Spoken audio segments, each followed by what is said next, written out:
Estamos orgullosos de nuestra naturaleza, argentina y solidaria.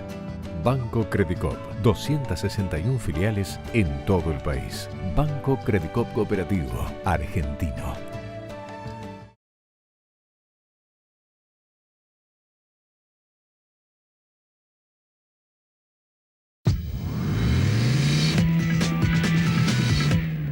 En Mercados por Expertos, en este caso con la agenda PYME, como todas las semanas, hoy con la idea de repasar un poco el proyecto de reforma impositiva, lo que poco que se sabe, hay más dudas que certezas en este momento, pero sí hay algo que está claro, que una cosa es la reforma tributaria posible y otra la deseable, o viceversa. Para hablar sobre este tema, hoy me acompaña el doctor César Litvin, del estudio Lisinski, Litvin y Asociados, un estudio especializado en tributos.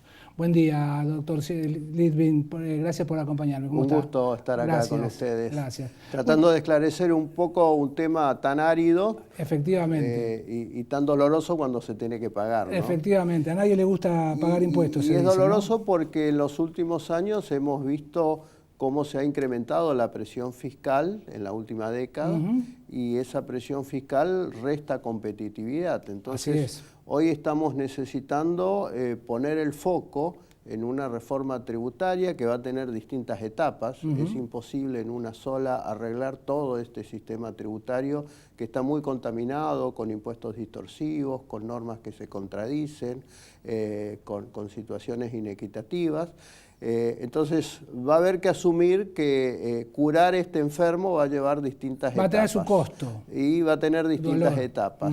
Pero sí se ve, por lo menos en las declaraciones de los funcionarios, que la idea de este gobierno es ir bajando paulativamente la presión fiscal para poner el foco, como dije, en la competitividad.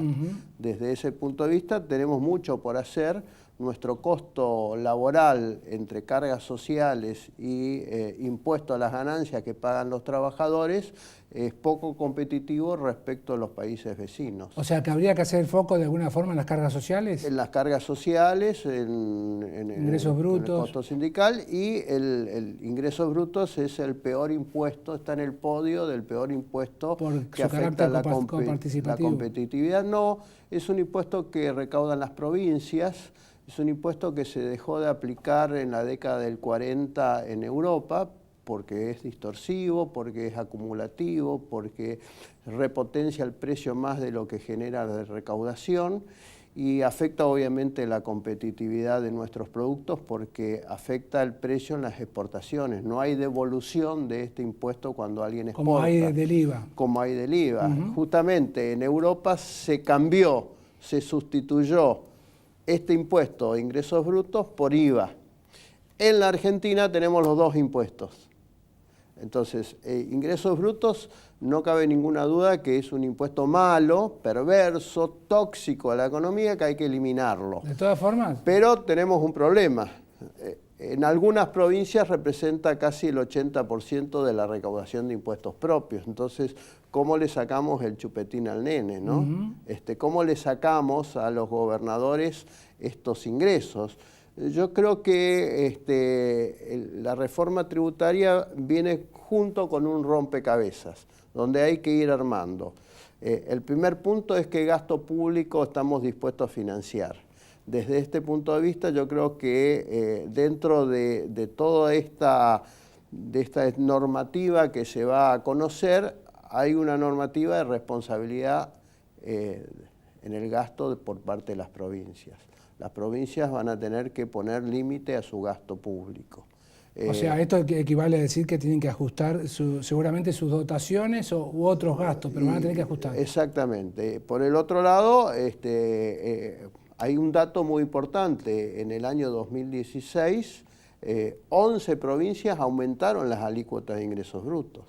Entonces, esto parece lo más parecido a la teoría del balde agujereado, o sea, se recauda mucho, alta presión fiscal, pero el dinero sale con un gasto público. ¿Y cómo se podría compensar ingresos brutos? ¿Con qué otra gabela o tributo? No, yo creo que si lo queremos hacer bien, deberíamos, por un lado, ser mucho más precisos con un gasto público productivo y evitar lo que se llama el despilfarro de gasto provincial.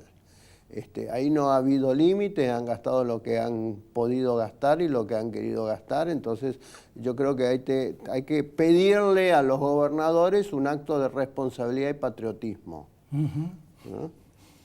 Y por el otro lado, la Corte le restituyó un porcentaje de ingresos de la coparticipación, que esto podría compensar un poco el tema de ingresos brutos.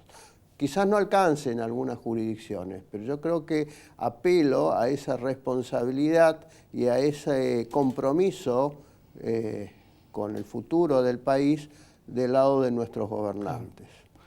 César, ¿se puede llegar a prescindir una eventual reforma impositiva del impuesto al débito o al crédito, más conocido como cheque? Dentro de ese podio está ingresos brutos y en segundo lugar el impuesto al cheque, como se lo denomina. Es un impuesto que nació por 8 meses en una situación de crisis económica en el año 2001 y está porque es el tercer impuesto en recaudación, es un impuesto con mucha eficacia en la recaudación.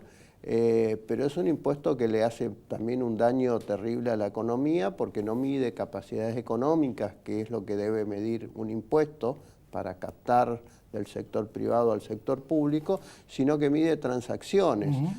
No existe hoy país que tenga este impuesto. Claro. Lo ha tenido Brasil hace muchos años. Puede ser para situaciones de crisis coyunturales, para salir de una emergencia, pero no como algo permanente. Claro. Incentiva a la no bancarización y justamente la bancarización es una herramienta muy importante para la FIP para poder detectar bolsones de evasión. Claro, exactamente, para que las empresas compitan regularmente. Sí, boicotea, ¿no?, una herramienta de control, de gestión que puede hacer la FIP. Exactamente, exactamente. Es todo un tema. Otro de los temas, de los puntos, los tópicos que se viene manejando es la posibilidad de gravar la renta financiera. ¿Cómo lo ve? Yo creo que con la renta financiera hay mucho relato y poco conocimiento técnico. Hay que aclarar bien que la renta financiera en cabeza de todas las empresas está grabada y estuvo grabada siempre. O sea que las empresas, si invierten en LEVAC, si invierten en plazos fijos, si invierten en títulos públicos, toda esa ganancia está grabada por el impuesto. ¿Con ganancias? Con el impuesto a las ganancias, sí. Quienes no pagan impuesto a las ganancias son las personas físicas, el pequeño, mediano ahorrista que invierte en plazo fijo, en títulos públicos, en LEVACs. ¿La idea es alcanzar a todos? Yo no estoy de acuerdo con esa idea de alcanzar a todos porque el motivo por el cual se produce esta exención es un motivo extrafiscal, es un motivo para lograr otro objetivo, un objetivo económico. Por ejemplo, que el ahorrista no consuma todo, sino ahorre, ese ahorro vaya a los bancos y los bancos con eso lo destinen al sistema productivo en préstamos, productivos. Y del lado de los títulos públicos es la posibilidad que el Estado se financie con más facilidad. Entonces, si grabamos los títulos públicos, si grabamos los plazos fijos, si grabamos la LEVAC, estamos quitando una herramienta importante que hace bien a la economía, que es el flujo de ahorro que puede canalizar. El ahorro. Si nosotros grabamos todo eso, la gente se va a ir del plazo fijo, se va a ir del LEVAC, se va a ir del título público y va a complicar mucho más todos los escenarios. No estoy de acuerdo con grabar la renta financiera, la poca renta financiera que todavía está exenta. Sí, porque aparte es un país de poco ahorro interno, ¿no? Yo creo que hay que motivar el ahorro. Efectivamente, es una de las grandes recetas. Doctor César Litvin, de Siliciski, Litvin y Asociados, muchísimas gracias por haber estado en la mañana de Agenda PYME y Mercados por Expertos. Un gusto estar con ustedes. Agenda PYME y Mercados por Expertos, que por supuesto vuelve la semana que viene. Chao, gracias.